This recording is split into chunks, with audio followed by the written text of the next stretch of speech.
الحمد لله والصلاة والسلام على مولانا رسول الله وآله وصحبه. شعبي العزيز،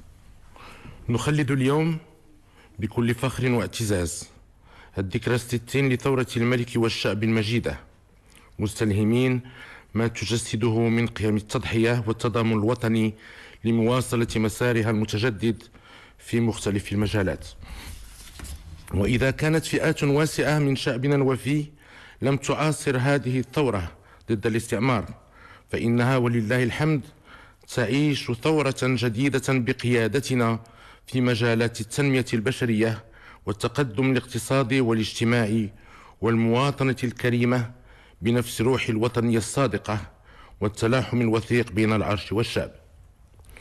وهي ثورة متواصلة تتطلب التعبئة الجماعية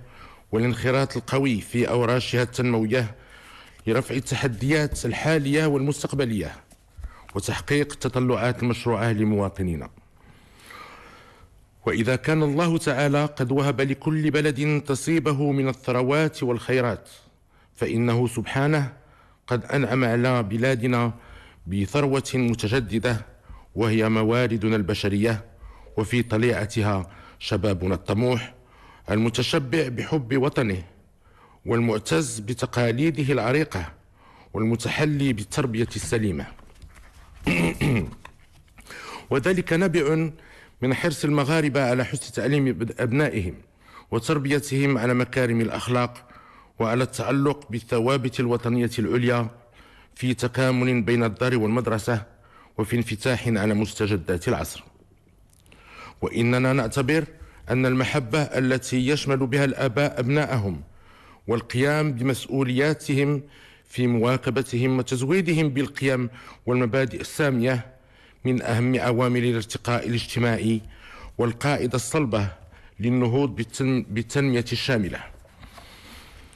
ومن منطلق حرصنا على جعل المواطن المغربي في صلب عملية التنمية والسياسات العمومية، فإننا نعمل على تمكين المدارس من الوسائل الضرورية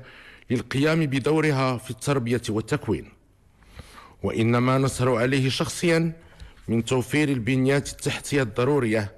بمختلف جهات ومناطق المملكة من طرق وماء صالح للشرب وكهرباء ومساكن للمعلمين ودور للطالبات والطلبة وغيرها، كلها تجهيزات أساسية مكملة لعمل قطاع التعليم لتمكينه من النهوض بمهامه التربوية النبيلة. وفي هذا الصدد فقد حققت بلادنا منجزات هامة في مجال التربية والتكوين يجسدها على الخصوص ارتفاع نسبة التمدرس وخاصة لدى الفتيات، وذلك بفضل الجهود الخيرة التي يبذلها رجال ونساء التعليم. غير أن الطريق ما يزال شاقا وطويلا أمام هذا القطاع للقيام بدوره كقاطرة للتنمية الاقتصادية والاجتماعية، حيث يبقى السؤال الملح الذي يطرح نفسه: لماذا لا تستطيع فئات من شبابنا تحقيق تطلعاتها المشروعة على المستوى المهني والمادي والاجتماعي؟ إن قطاع التعليم يواجه عدة صعوبات ومشاكل، خاصة بسبب اعتماد بعض البرامج والمناهج التعليمية التي لا تتلائم مع متطلبات سوق الشغل، فضلا عن الاختلالات الناجمة عن تغيير لغة التدريس في المواد العلمية من العربية في المستوى الابتدائي والثانوي إلى بعض اللغات الأجنبية في التخصصات التقنية والتعليم العالي، وهو ما يقتضي تأهيل التلميذ أو الطالب على المستوى اللغوي لتسهيل متابعته للتكوين الذي يتلقاه. غير أن ما يبعث على الارتياح ما تم تحقيقه من نتائج إيجابية في ميادين التكوين المهني والتقني والصناعة التقليدية، وهي مجالات توفر تكوينا متخصص سواء للحاصلين على شهادة البكالوريا أو الذين لم يحصلوا عليها، وذلك على مدى 2 أو 4 سنوات يخول لحامل الشهادات فرصا أوفر للولوج المباشر والسريع للشغل والاندماج في الحياة المهنية، وذلك مقارنة بخريجي بعض المسالك الجامعية التي رغم الجهود المحمودة التي تبذلها أطرها لا ينبغي أن تشكل مصنعا لتخريج العاطلين، لا سيما في بعض التخصصات المتجاوزة. كما ينبغي تعزيز هذا التكوين بحسن استثمار الميزة التي يتحلى بها المواطن المغربي، وهي ميوله الطبيعي للانفتاح وحبه للتعرف على الثقافات واللغات الأجنبية، وذلك من خلال تشجيعه على تعلمها وإتقانها إلى جانب اللغات الرسمية التي ينص عليها الدستور لاستكمال تأهيله وصقل معارفه وتمكينه من العمل في المهن الجديدة للمغرب التي تعرف خصاصا كبيرا في اليد العاملة المؤهلة كصناعة السيارات ومراكز استقبال سنتر دابيل، وتلك المرتبطة بصناعة الطائرات وغيرها. وعلى غرار هذه المهن والخدمات والمدارس والمعاهد العليا للتدبير والتسيير والهندسة، فإنه يتعين إيلاء المزيد من الدعم والتشجيع لقطاع التكوين المهني ورد الاعتبار للحرف اليدوية والمهن التقنية بمفهومها الشامل، والاعتزاز بممارستها وإتقانها عملا بجوهر حديث جدنا المصطفى عليه الصلاة والسلام: ما أكل أحد قط طعاما خيرا من أن يأكل من عمل يده. وكذا اعتبارا للمكانة المتميزة التي أصبحت تحتلها في سوق الشغل كمصدر هام للرزق والعيش الكريم، وهو ما جعل العديد من الأوروبيين يتوافدون على المغرب للعمل في هذا القطاع الواعد، بل أصبحوا ينافسون اليد العاملة المغربية في هذه المهن.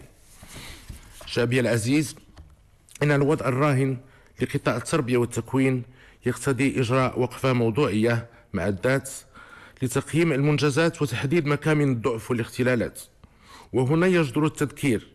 بأهمية الميثاق الوطني للتربية والتكوين الذي تم اعتماده في إطار مقاربة وطنية تشاركية واسعة، كما أن الحكومات المتعاقبة عملت على تفعيل مقتضياته، وخاصة الحكومة السابقة التي سخرت الإمكانات والوسائل الضرورية للبرنامج الاستئجالي، حيث لم تبدأ في تنفيذه إلا في السنوات الثلاث الأخيرة من مدة انتدابها، غير أنه لم يتم العمل مع كامل الأسف على تعزيز المكاسب التي تم تحقيقها في تفعيل هذا المخطط، بل تم التراجع دون إشراك أو تشاور مع الفاعلين المعنيين عن مكونات أساسية منه تهم على الخصوص تجديد المناهج التربوية وبرنامج التعليم الأولي وثانويات الامتياز. وانطلاقا من هذه الاعتبارات، فقد كان على الحكومة الحالية استثمار التراكمات الإيجابية في قطاع التربية والتكوين باعتباره ورشا مصيريا يمتد لعدة عقود،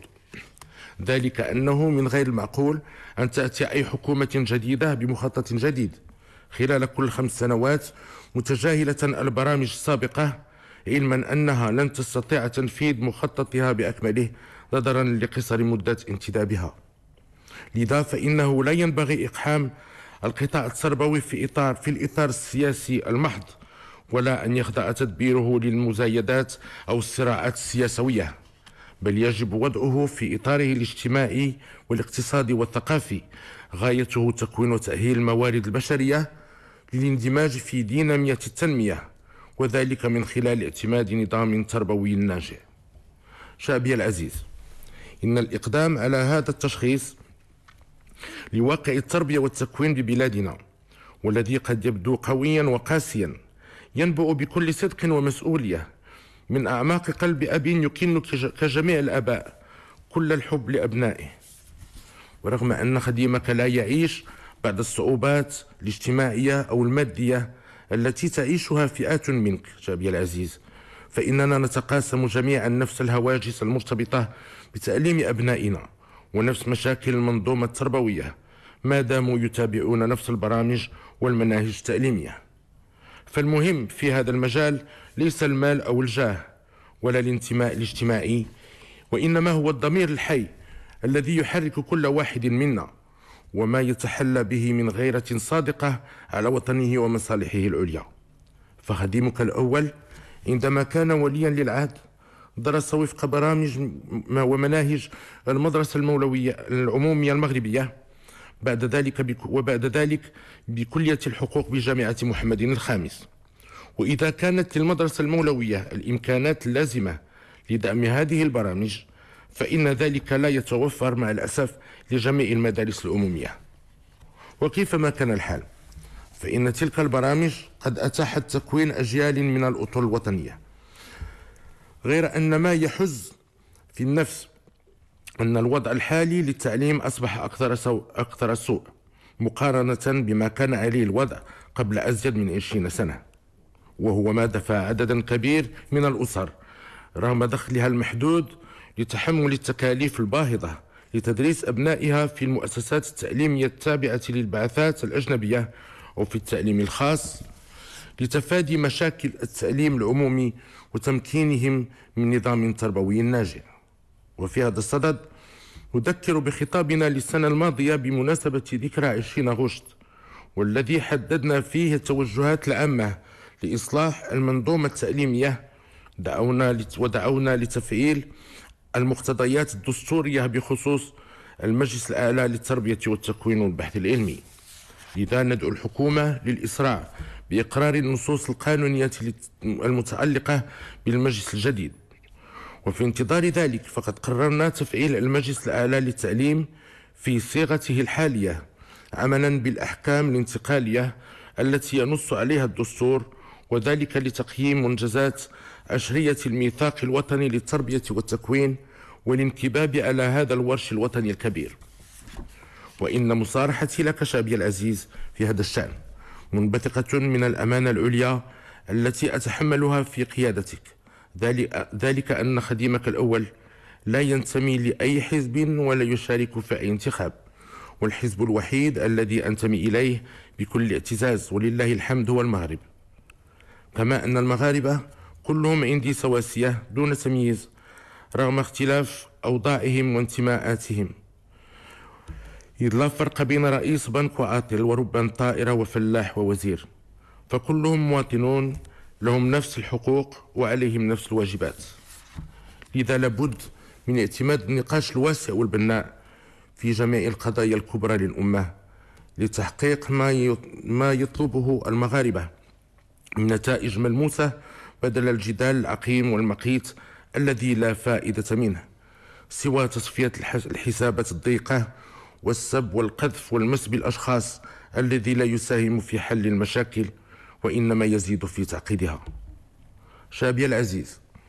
إن الاحتفال بذكرى ثورة الملك والشعب الخالدة وبعيد ميلادنا مع أفراد أسرتنا الكبيرة التي هي شعبنا الوفي يشكل لحظة قوية للتعبير عن مشاعر التقدير والإكبار للأرواح الطاهرة لشهداء الوحدة والحرية والاستقلال، وفي طليعتهم جدنا المقدس جلالة الملك محمد الخامس ورفيقه في الكفاح والدنا المنعم جلالة الملك الحسن الثاني أكرم الله مثواهما.